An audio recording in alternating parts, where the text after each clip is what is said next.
Okay, so this is the semester 2 review for pre-calculus or math 141 for college and high school students. All right, and I'm sorry I don't have your review laid out in order. What I did is I went through all of our second semester reviews and I just kind of picked problems that this is what I need to see on the final. And, I ended up with way too many of them, and I think I cut it back to about 29 or so. So these are the key concepts of semester 2, mainly all the trigonometry that we've done. All right, so let's get going. And I haven't looked over any of this material since I taught it, so I'm kind of winging it here. And that's tough to do on a PowerPoint because you need to know what's behind every door when you can't see anything. So it hasn't been rehearsed, but I'll do my best. All right, let's have some fun. So, a sector of a circle has radius 5 centimeters and central angle 48 degrees. So I'm going to draw a picture of a sector, and it won't be perfect by any means, but there's my circle, and a sector of a circle is just a piece of a pie right here. So the radius of 5, and there's my sector right there, and I'm going to say this angle right here is 48 degrees. Now, find its approximate arc length and area. Well, for arc length, we call that S right there, and that's the distance from this point to this point along the circle. So that's nothing more than a fraction of the circumference of the entire circle. So what we use when our angle is given to us in degrees is this 48 over, and 1 revolution would be 360. So I'm going to use the ratio of theta over 360, or in this case, that theta will be a 48. And here's all your key formulas for this stuff, whether you're in degrees or radians right there. Okay, so let's go to work here. So I have a central angle theta of 48 over 1 revolution, 360, times the circumference of a circle. And you see the circumference of the circle is that 2 pi r right there. So I'm going to go 2 times pi, and the radius of that circle is 5. All right, now I'm just going to punch this out, and I hope I left this in terms of pi, but I may have not. I don't remember. Oh, it says approximate, so we're going to put the pi into the approximation. So just punch that out the way you see it on your calculator, and you should get an arc length of, and I'm going to go to 3 sig digs right here, 4.19, and that would be in centimeters. 4.19 centimeters. Now, the second part is, what's the area of this sector? All right, well, it's the same concept, K for area. And you're going to use the same fraction of 48 over 360, but instead of times the circumference of the circle, you're going to go times the radius of the entire circle, that pi r squared right there. So where am I at here? Pi, and the radius is still 5. There we go. And again, we're approximating this too, so just punch it out the way you see it. And I got a 10.5, and that would be area square centimeters. So there's our first review problem right there. All right, now let's look at our second one. The moon is approximately 4 times 10 to the 5th kilometers from the Earth, and its apparent size is 0.0087 radians. Now, do you remember the diagram we would use for these apparent size problems right here? Looks like this right here, where the apparent size is this angle right here. The radius of this circle or sector is how far you are from something. And then we're going to use this arc length to approximate diameter or radius. Okay, so here we go. Let's go ahead and put what we know in here. And what do we have? 4 times 10 to the 5th right there. And apparent size is 0.0087 right there. And now, what do we do right here? Well, it's the same concept, except this time we're in radians. So we can simplify this up a little bit if you'd like here. All right, because if theta is in radians, all we have to use for arc length is theta times the radius. So all I'm going to do is go theta times that 4.4 times 10 to the 5th power. So there's my theta right there, times the radius, or 0.0087 times 4 times 10 to the 5th, and punch that out exactly the way you see it. And this is an approximate diameter. It's a pretty rough estimate, so we usually round this to the nearest whole number. So if I punch that out to the nearest whole number, yep, I've got 3,480, and that would be kilometers. There you have it. Okay, number 6. Well, I guess I shouldn't even say numbers because this isn't the 6th problem on this review. It'd be nice if it was. But I give you this diagram right here and simply ask you for sine of theta and cosine of theta. So this is a terminal ray in quadrant 2, and this is a terminal point in quadrant 2.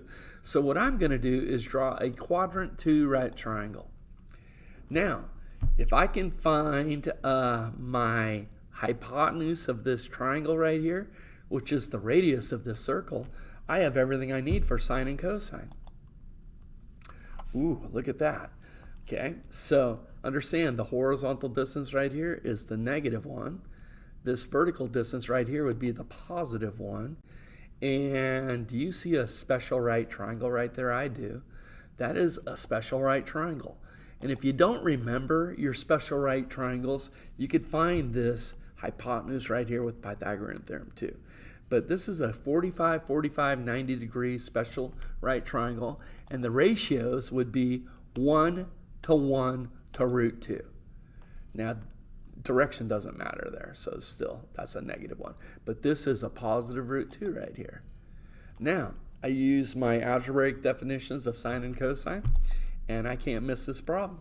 So sine is y over r. So sine of theta would be, well, y, 1 over r root 2.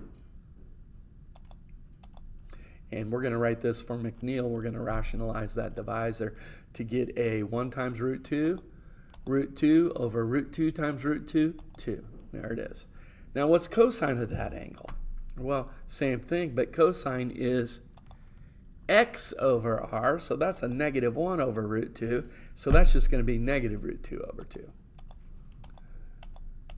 And there you have it. Okay, oh, there's another part to this problem. So let's go. We've got a quadrant 3 terminal ray with a quadrant 3 terminal point. So guess what? I'm going to put a quadrant 3 right triangle into the diagram right here. And now let's put in our dimensions, like that x is still a negative 1 right there. And this y is negative root 3. Oh, I recognize a special right triangle again. But if you do not, you could find this hypotenuse right there with Pythagorean theorem. But that's going to be a 30, 60, 90 right triangle.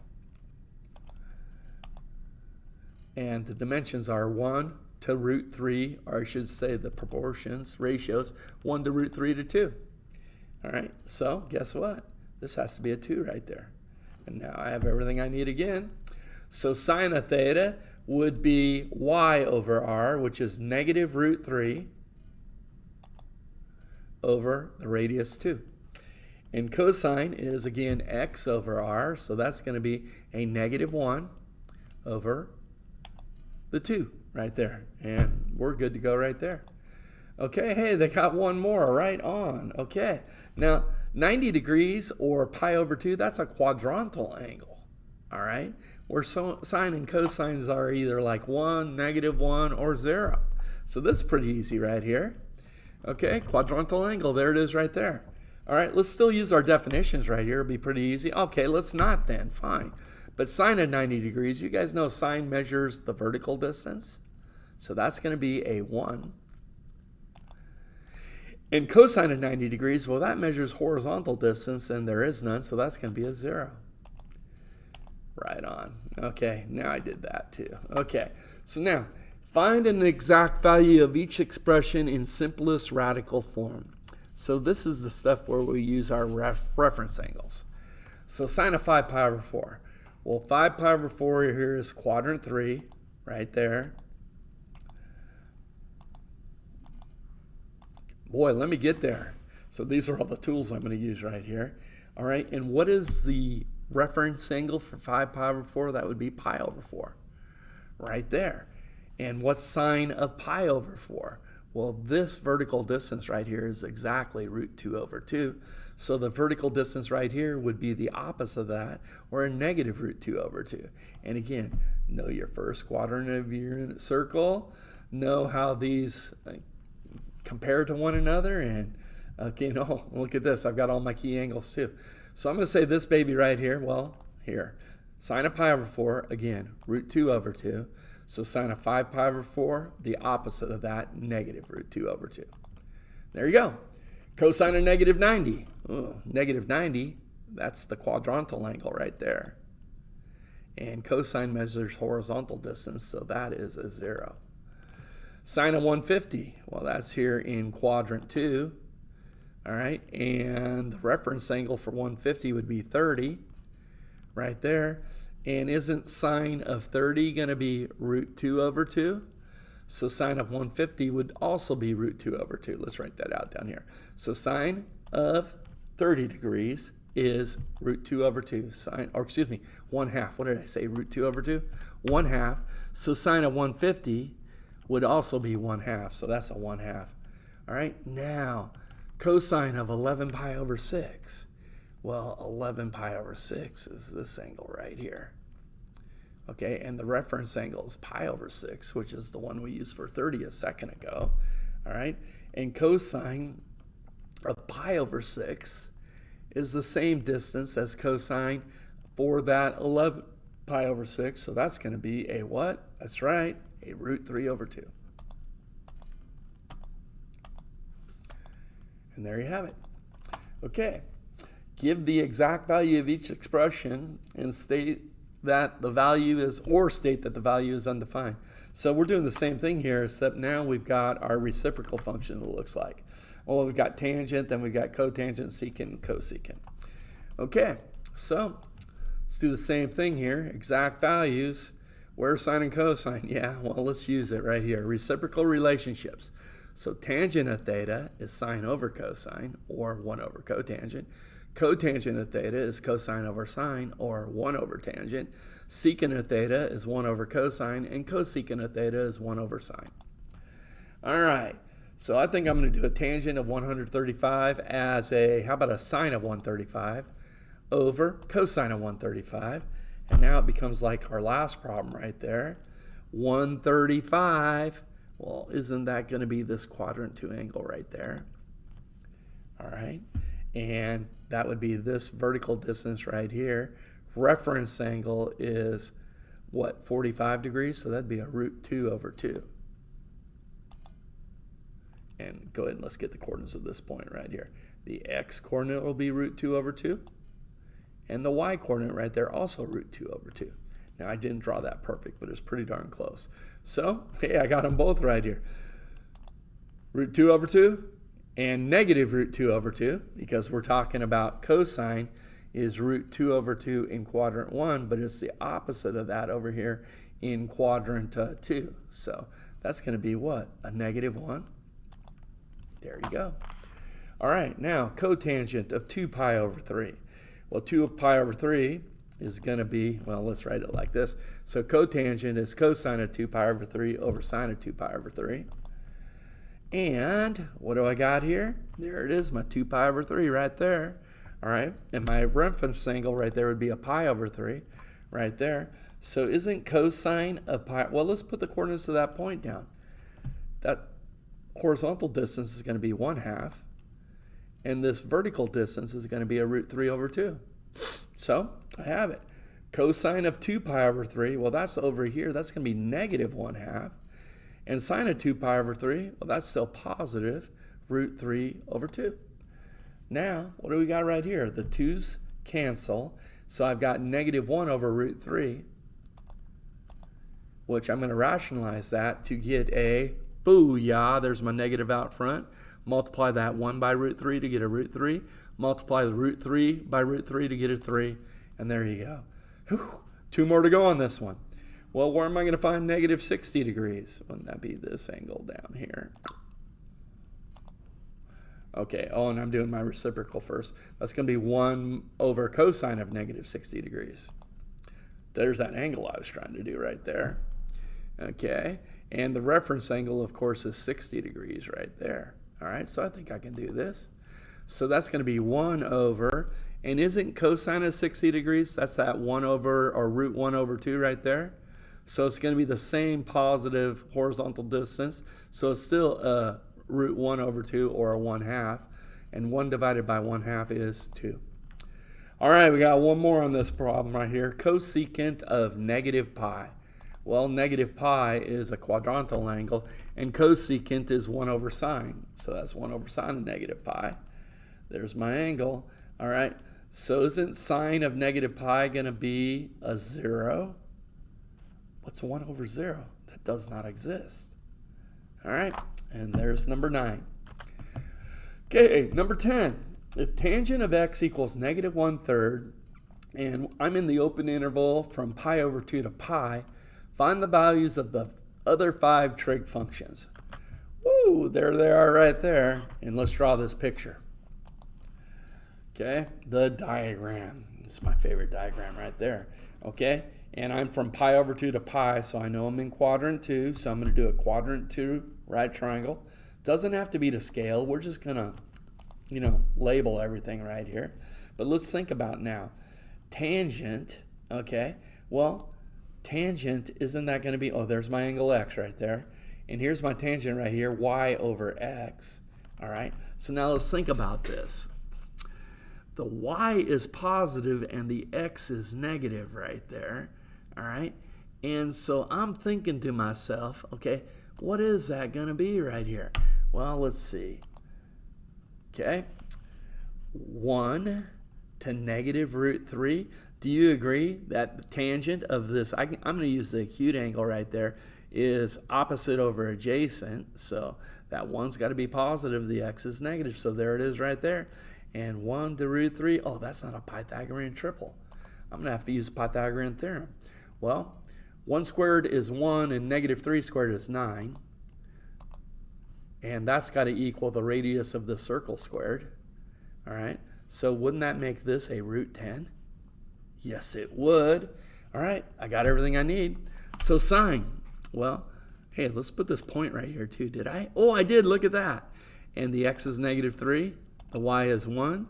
Sine of theta is going to be, yeah, I'm excited too. Well, sine of theta is y over r. So that's going to be a 1 over root 10, which of course we're going to write as root 10 over 10. Okay, cosine, well, that's going to be x over r. So that's going to be a negative 3 over root 10, which we're going to write this as negative 3 root 10 over 10.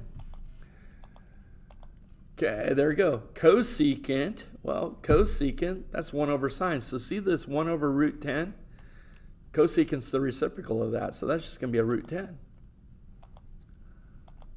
There you go. Secant is the reciprocal of cosine.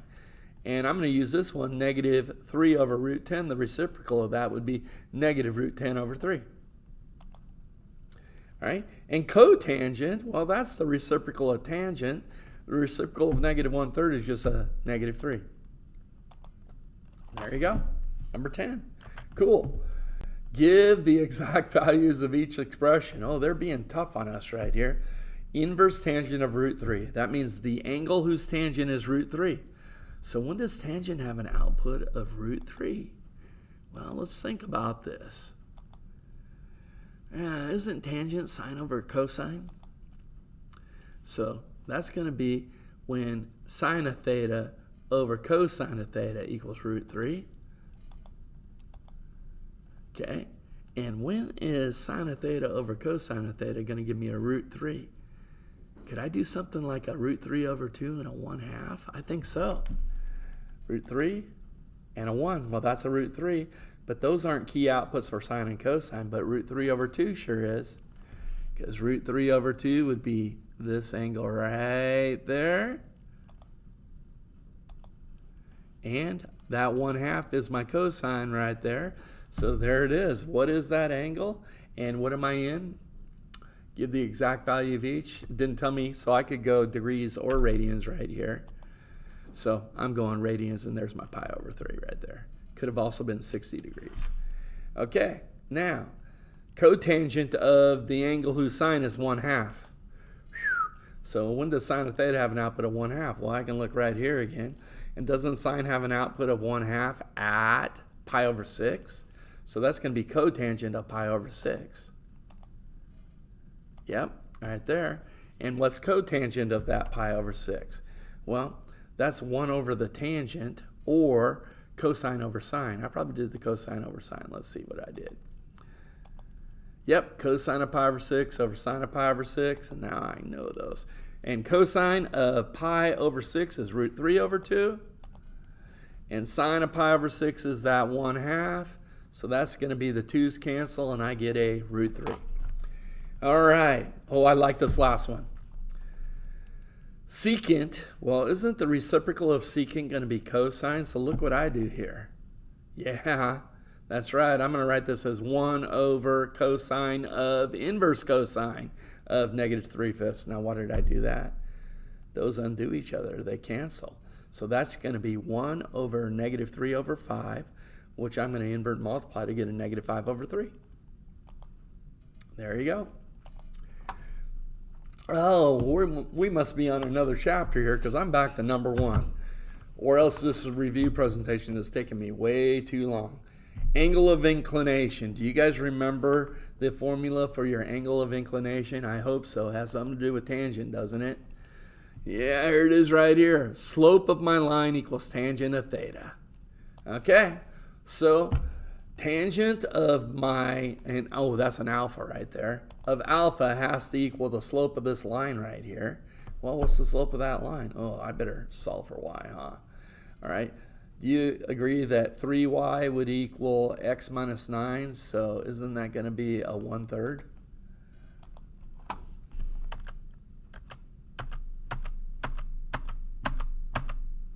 There's my 1/3 right there. So, I'm gonna go above and beyond. You guys don't have to do this, but looks like I'm gonna graph this thing. So I got a y-intercept -3. I got a slope of 1/3, go up 1/3. There's my line, and that angle right there is that angle I'm looking for. And tangent of that angle has to equal the slope of this line, so tangent of alpha is 1/3. So when does tangent have an output of 1/3? Okay, alpha is approximately, now just punch this out on your calculator. To undo the tangent, you do inverse tangent of both sides. So you guys, make sure you are in degree mode and punch out inverse tangent of 1/3, and you should be getting, there it is on my calculator, and this is, what do we got? We're in degrees, so I want this to the nearest tenth of a degree. I'd say 18.4 degrees. Oh, I rounded to the nearest degree right there. Okay, I didn't tell you what to round to. Oh, yeah, I did, to the nearest degree up there. So there you have it.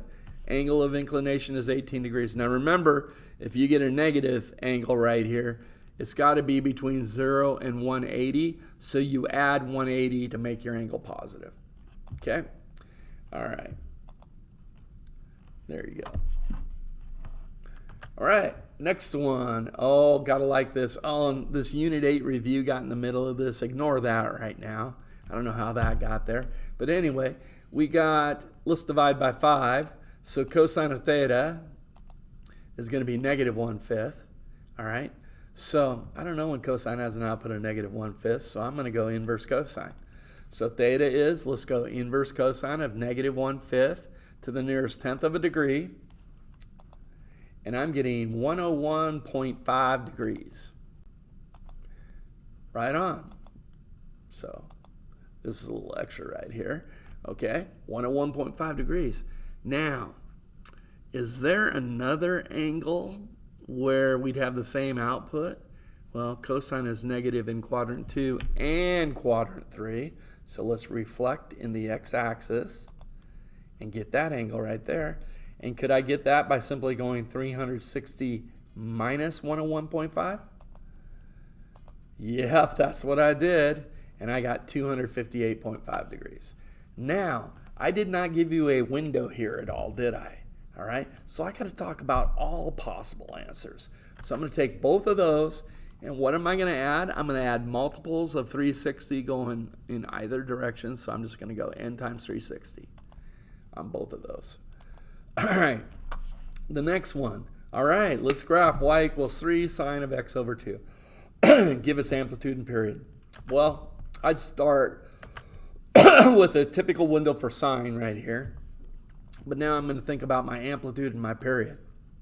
Oh, I'm just going a regular sine right now. All right, you guys agree this is my typical parent function?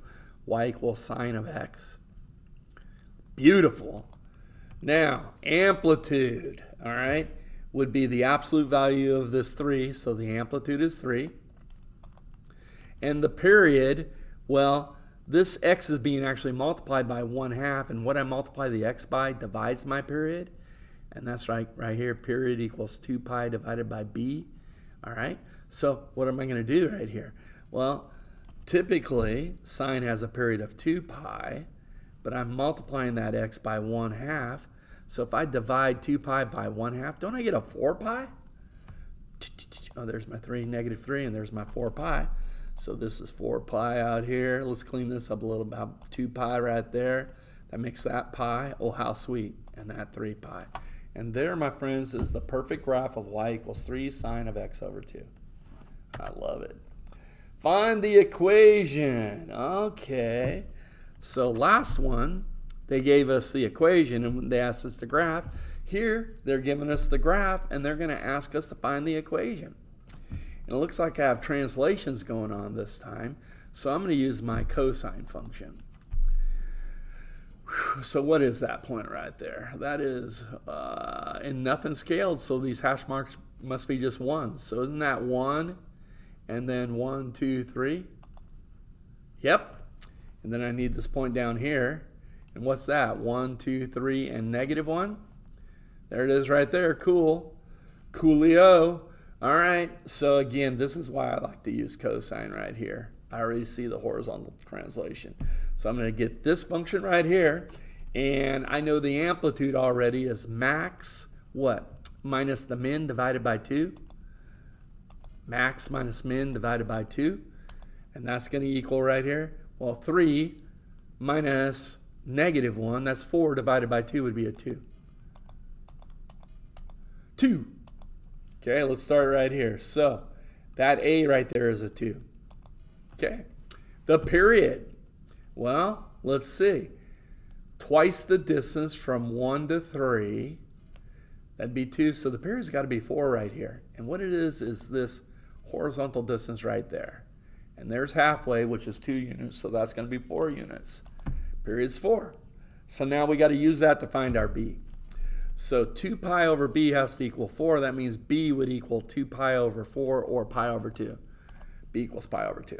Okay, good there. Now, there it is right here. And this is my general function with my amplitude and my b for my period. Now I just got to go my translations, vertical and horizontal. Okay, so let's think about this. Right now, without that, I would just have y equals 2 cosine of pi over 2 times x right there. But now, let's do our translations. Okay, k. Well, k is what we, this right here, and that's how far we translated up vertically right there. And it looks to me like that's probably going to be, what, a 1.5? But you've got a formula for that too, max plus the min divided by 2. Max plus min divided by 2. So that's going to be 3 plus negative 1, 2, and 2 divided by, whoa, that surprised me. Oh yeah, I guess it is going through right there at a 1. Yep. Good thing we did the arithmetic there. 2 over 2, which is a 1. So let's slap a y minus 1 right there.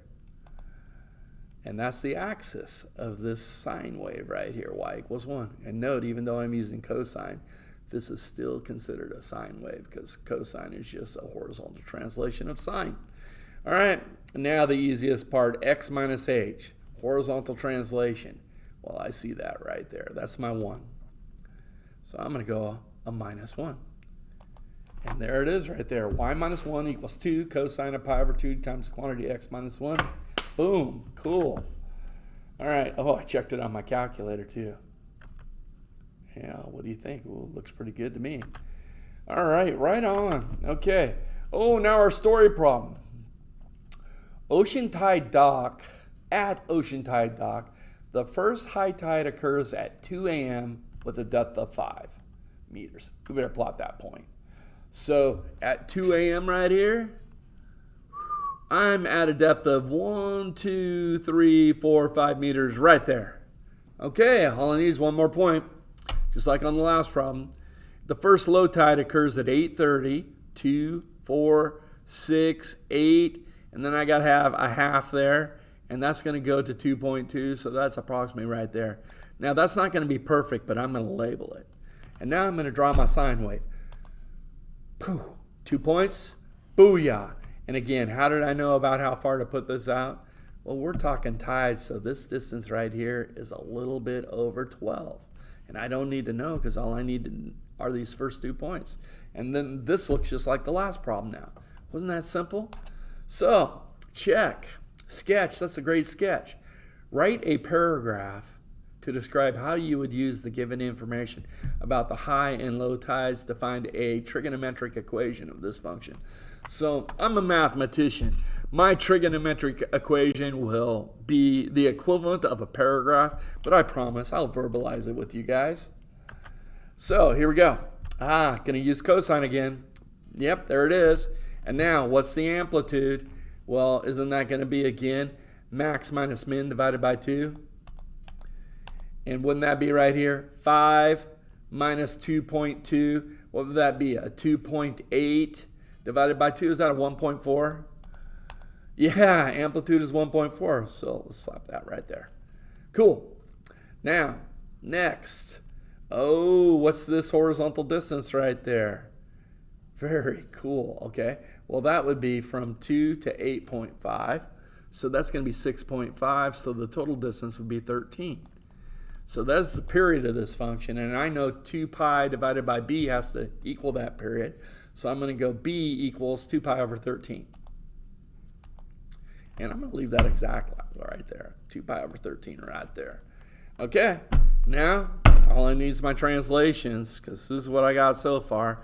And let's think about the k, and that's going to be the axis of this graph right here. And that's going to be what? Max plus min divided by 2? And max, 5 plus min, 2.2, that's 7.2 divided by 2, and that's going to be a 3.6. So let's go minus a 3.6 right there. Look at, there it is. Perfect. All right, and now the easy part again, x minus what? Well, we horizontally translated 2 units to the right, so that's an x minus 2. There it is. Again, oh, I love this stuff. All right, bam. Okay. Yeah, I know, I'm excited too. All right, we're solving trig equations here. Houston, we have a problem because I have cosine and sine in the same equation. So my question would be, can I write cos squared in terms of sine squared? I think I can. Isn't cos squared going to be, well, Pythagorean identities, isn't sine squared plus cos squared equal to 1? So cos squared would equal 1 minus sine squared. See, all I'm doing is subtracting sine squared. All right, now I've got nothing but sines here. So let's distribute 2 minus 2 sine squared theta plus 3 sine theta equals, minus 3 equals 0. Okay, let's combine our like terms, get everything on one side here. So I think I'm going to bring everything to the right to make my quadratic term positive. So I see 2 sine squareds, subtract that, minus 3 sine theta, and then over here on the left I have a 2 minus 3 is negative 1. That's got to be added, so that's going to be a plus 1. Now I'm hoping this is factorable. Do you see a 2 sine and a sine? Oh, plus 1 and a minus, that's going to be what? Minus 1 minus 1. It's got to work. Let's double check. Negative 2 sine, negative sine is negative 3 sine. Yep. So by the zero product property of algebra, sine of theta would have to either equal 1/2 or 1. Okay? Well, we're experts at this, so this is going to be easy. So theta then equals, well, when does sine have an output of 1/2? At this angle right here, pi over 6. Oh, 30 degrees. I'm in degrees. Okay. And that would also be quadrant 2, 150 degrees. Okay, there's my 1/2. How about my 1s? Well, sine has an output of 1 at 90 degrees. And that's it. And let's see, did they give me an interval? They did not.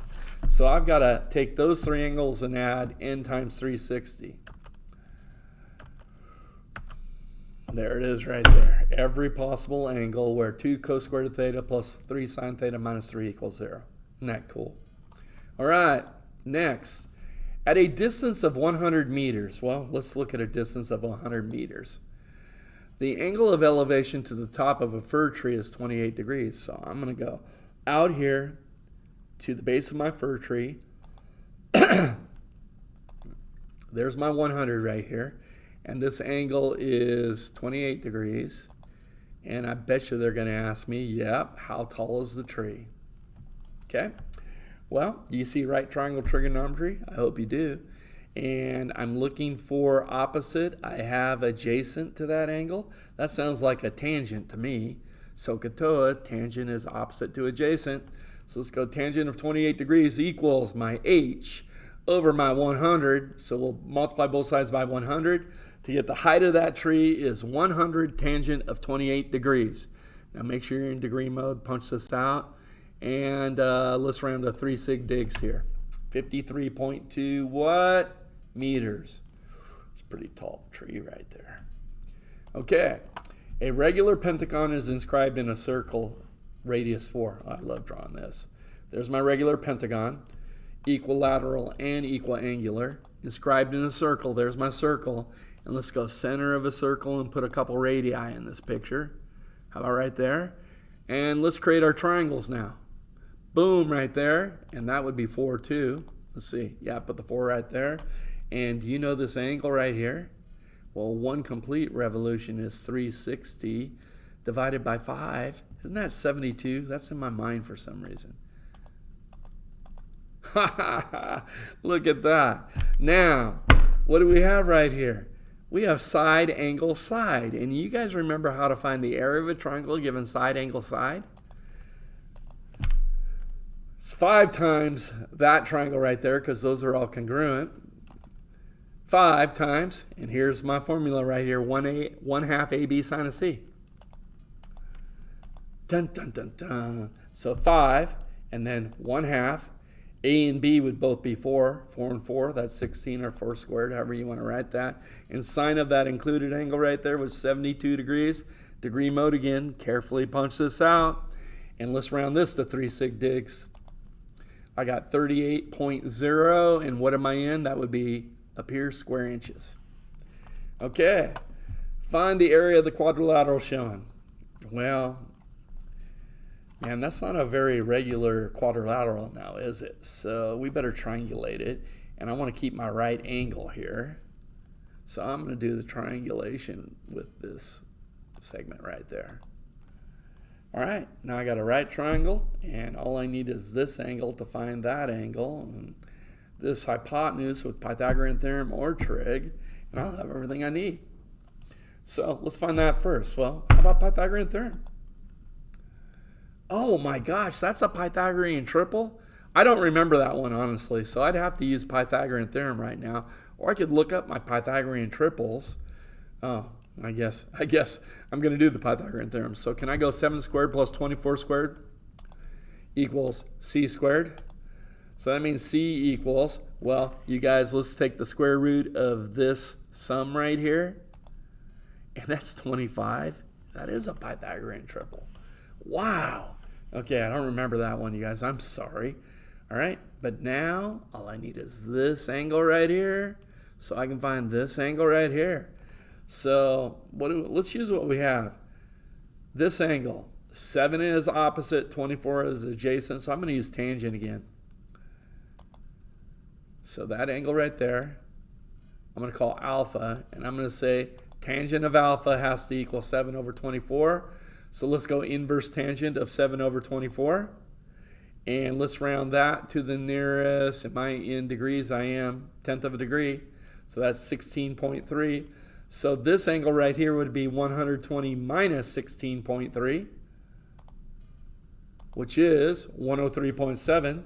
And now I got everything I need. So K is going to be the area of my right triangle, which is base times height divided by 2, or 24 times 7 divided by 2. Right? And then this triangle, I'm going to use my 1/2 AB sine of angle C. So that's going to be a 1/2. A and B would be 25 and 30, or it doesn't matter there. Sine of that angle, and what was that? 103.7. Now let's carefully punch all of that out. Careful on your calculator, please. And we got to round this to 3 sig digs. So I'm getting 448. Wow. 448 what? Do I have any units here? No units. So that's just square units. Okay. Find the angle indicated. Be alert to problems with no solutions or 2 solutions. All right. And that's why I drew this as broken. See that angle P right there?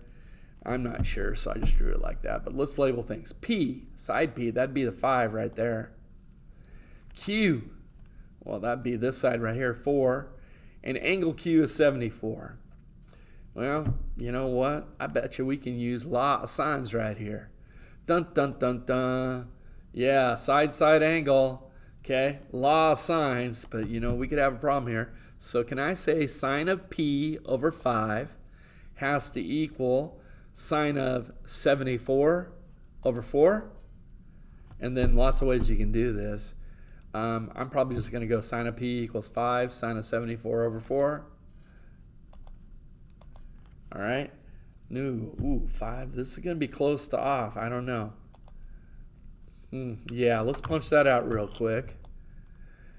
Okay, so I punched that out, and I'm thinking I'm getting a number bigger than 1, but I'll punch that out on my calculator just to double check. Give me just a second. Let me go to degree mode because I'm probably in radians. Mode. Oh, I am in degrees.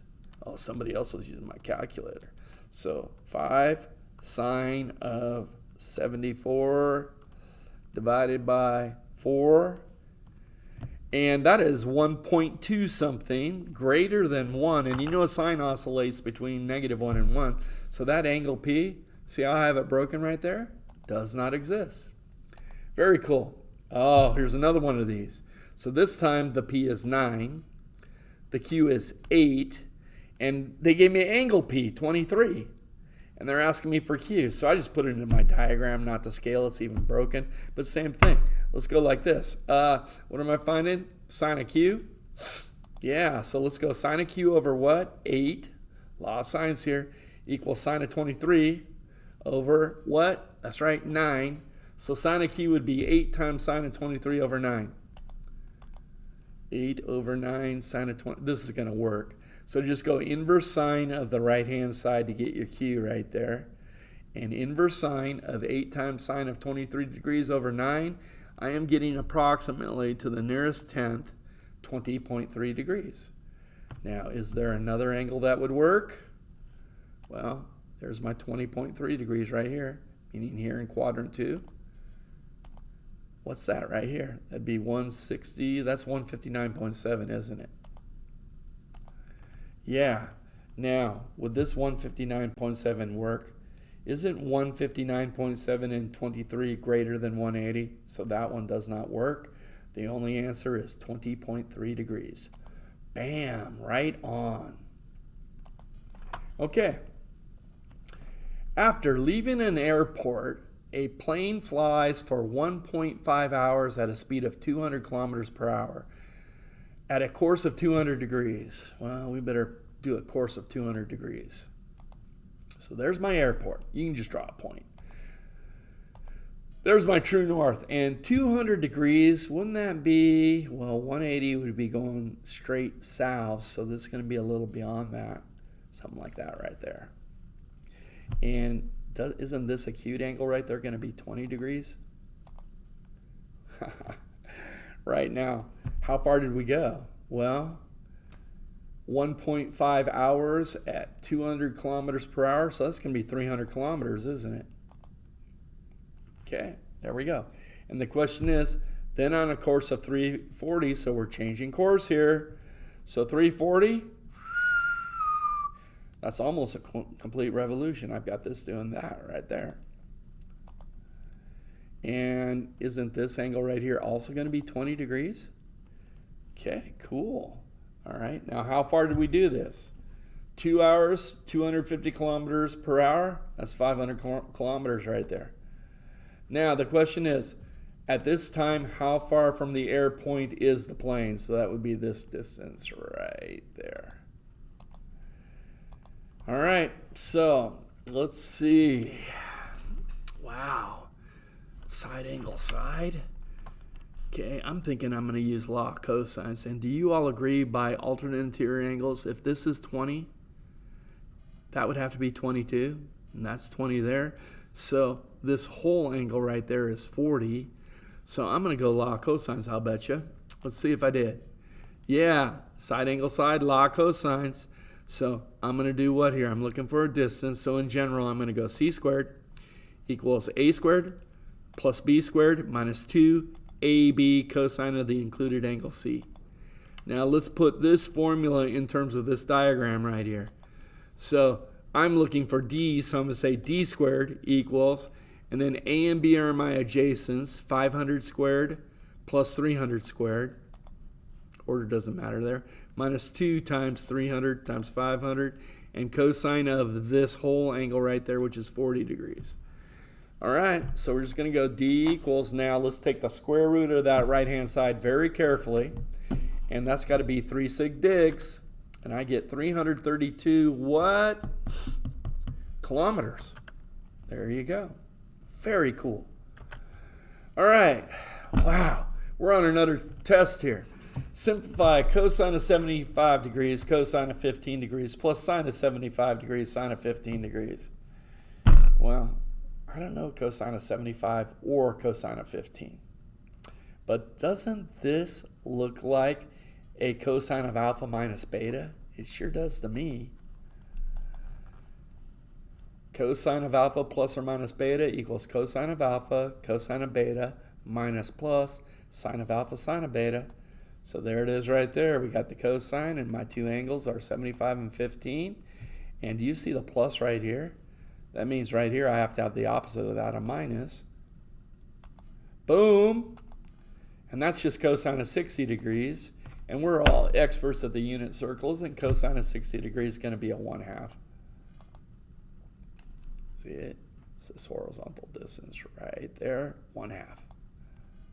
Awesome. Okay. Find the exact value of cosine of 15 degrees. Well, just like there, I didn't know the cosine of 15 degrees. What am I going to do? Can I do like a cosine of alpha minus beta again? Gosh, I think I can. Yeah, that's what we're going to do. So we're going to go cosine of, and what two angles that are key reference angles can I subtract to get 15? Wouldn't that be 45 minus 30? Bam. Now I've got my cosine of alpha minus beta, which is going to give me a cosine of alpha, cosine of beta, and now a minus there, that's a plus over there. So that baby right there is a plus. And then I've got to go sine of 45 and sine of 30. Key angles, I know them. What's cosine of 45 degrees? Well, that's root 2 over 2. Cosine of 30 degrees, well, that's going to be that angle right there, root 3 over 2. Plus sine of 45 degrees, root 2 over 2. Sine of 30 degrees, 1/2. And I'm seeing a common denominator of 4. And root 2 times root 3 is root 6 plus root 2. Root 2 plus root 6 divided by 4 is the exact value of cosine of 15 degrees. Oh, coolio. Oh, find the angles formed by the intersection of y equals 2x plus 1 and y equals 4 minus 3x. Now remember, we use what? Tangent of alpha plus beta to do this. And tangent of theta is going to be, now let's think about this. Wasn't that going to be an m sub 1? Oh, I'm doing tangent in general right here. M sub 1, and now minus m sub 2, and then that's over 1 plus, and then the product of those two slopes. There it is right there. Now, we see our slopes, so let's go. What's the slope of the first one? How about a 2? What's the slope of the second one? -3 minus -3. I'm going to write as +3. And then 1 plus the product of those two slopes, 2 times -3, -6. 1 plus -6 is 1 minus 6. So let's clean that up. You see a 5 over -5? -1. And I know when tangent has an output of -1. I believe that is going to have to be in quadrant 2 and quadrant 4. And because of I'm going to be using inverse tangent, I got to keep that baby down there in quadrant 4. Right there. So there you go. So what's that going to be right there? That is going to be negative 45 degrees, isn't it? Okay. Well, I better add 180 to that to get 135 degrees, which is my obtuse angle right there. And then what's the other angle? Well, that angle and that angle form a straight angle, so that would be what? 45 degrees? And there they are right there. Simple as that. Okay, suppose angle A is acute. Almost lost my copy. And cosine of A is 4 over 5. Well, let's diagram that. Okay, cosine of A. Do you agree with that? Cosine is adjacent to hypotenuse, 4 over 5. And that's a Pythagorean triple, so that's a 3 right there. So cosine of 2A, well, there's 3 formulas for that. But I'm going to use the one in terms of only cosine. So I'm going to say cosine of 2 alpha is 2 cos squared alpha, booyah, minus the 1 right there. So let's go 2. Cos squared, well, that'd be 16 over 25. Minus 1, I could go 25 over 25 if I want right there. But look at what I see. Oh, get out of here right now. I'm trying to do a video. Are you kidding me? Oh, these school computers. You guys mind if I just ignore this because it's not going to go away for a while. Look at that. Isn't this ridiculous? There we go. All right. Do you see a 32 over 25 minus 25 over 25? I hope you do. 32 minus 25, that'd be a 7 over 25. There it is. Number 11. Hey, same diagram. And sine of 2 alpha. Well, sine of 2 alpha, that's 2 sine of alpha, cosine of alpha. There's only one. So let's do our thing right here. 2 sine of alpha, that's 3 over 5. Cosine of alpha, that's 4 over 5. Little arithmetic, that's 2 times 12, 24 over 25. Bam! Simplify. Sine of 2x. 1 minus cosine of 2x. Well, I see a lot of trig identities here. No, I'm not going to panic. Watch this. Isn't sine of 2x going to be 2 sine of x cosine of x? Now watch this. 1 minus. Now cosine of 2x, I've got 3 of them. But see how I've got a 1 out there? I'm going to use the one that's 1 minus 2 sine squared of x. Because look, 1 minus 1 is gone. Clean that up a little bit. And that's going to be minus a negative 2, 2 sine squared of x. Now let's do some canceling. Booyah, cancel some signs right there. And do you see cosine over sine? I do, and that's cotangent of x. Nice. Oh, some people have too much fun doing mathematics. Don't judge me. All right, 2 cos squared of pi over 12 minus 1. We just saw that a second ago. That's a double angle identity for cosine. All right, and it's double that pi over 12. Yep, cosine of 2 alpha equals 2 cos squared of alpha minus 1. So if alpha is pi over 12 here, what would cosine of 2 alpha be? That would be cosine of 2 times pi over 12, which is cosine of pi over 6, and we know what cosine of pi over 6 is. Cosine of pi over 6. Well, that's this angle right there. And cosine, there's my root 3 over 2. Bam! Oh, proof! We're going to do a proof on the final. Do you guys see a Pythagorean identity there? 1 plus cotangent squared. That's secant squared. Excuse me, cosecant squared. Gibbons almost blew it. PowerPoint saved me there, you guys. I'm sorry. And I want to cancel that 1 again, so I'm going to go 1 minus 2 sine squared. Oh, I like it. And now, what do we want to do here? Well, cosecant squared, all right. I think I might bring that down. No, I left that alone for right now anyway. 1 minus 1 is gone. and I've got a 2 sine squared. Okay, now I'm going to bring it down. Watch this. Isn't cosecant squared going to be 1 over sine squared? So if I have 1 over sine squared times sine squared, they cancel and leave me that 2. Boom. And that's what I wanted. There's my proof right there. Number 22. Why did I say the number? Because these are all mixed up. But anyway, here we go.